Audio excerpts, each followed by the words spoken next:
अस्सलाम वालेकुम दोस्तों, क्या हाल चाल है। उम्मीद करता हूँ कि आप सब ठीक ठाक होंगे। आज हम आपको बताएंगे कि आपने किस तरीके से स्नैपड्रैगन या क्वालम कॉम फ़ोन के सॉफ्टवेयर आपने किस तरीके से करना है। सबसे पहले आपने इसको डाउनलोड मोड में ले आना है। डाउनलोड मोड के बाद आपने इस फाइल को सिलेक्ट कर लेना है और आप देख रहे हैं कि हमने इसको सिलेक्ट कर लिया है। और ये दूसरी पे आपने अपग्रेड और फिर साथ में पैच MSL पे पैच आ गई और ब्राउज़र पे जो सी है उसकी सिलेक्ट बिल्ट पैच को करना है आपने। और उसके बाद सबसे ऊपर तो आपने वो कर लिया। मैं आपको इसके ड्राइवर भी दिखा देता हूँ।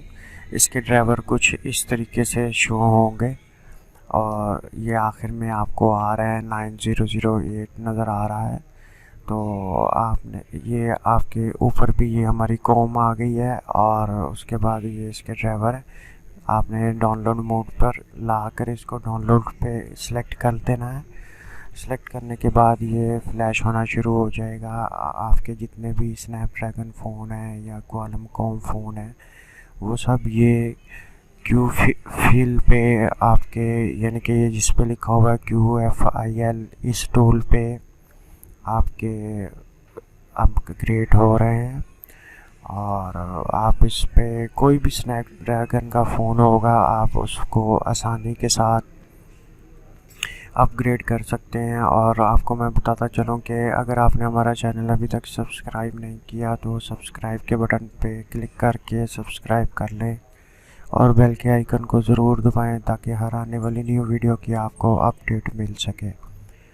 और इसके अलावा मैं आपको ये बताता चलूँ कि आपने सबसे पहले सेट की मॉडल को चेक कर लेना है। और चेक करने के बाद आपको ये भी पता होना ज़रूरी है कि इस मोबाइल के अंदर कौन सा सॉफ्टवेयर चल रहा है। और अगर आपने इस पे डाउनग्रेड कर दिया तो आपका सेट ऑन नहीं होगा। हो सकता है कि वो उसका बूट भी रिपेयर करना पड़े। और आपने एहतियात यही करनी है कि या तो आपने सेम वर्जन को सिलेक्ट करना है या तो उससे अपग्रेड को। अगर आप ऐसा नहीं करेंगे तो आपके लिए प्रॉब्लम बन जाएगी।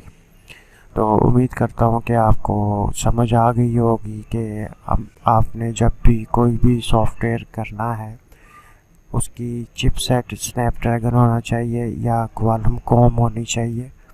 फिर आप आसानी के साथ इसको सॉफ्टवेयर इस तरीके से कर सकते हैं। इस टूल की मदद से आप जितने भी स्नैपड्रैगन फ़ोन हैं आप उनका इजीली सॉफ्टवेयर अपडेट कर सकते हैं, यानी कि फ़्लैश फाइल उस पर इंस्टॉल कर सकते हैं। उम्मीद करता हूँ कि आपको इस वीडियो की अच्छी तरीके से समझ आ गई होगी और आप ध्यान से काम करेंगे।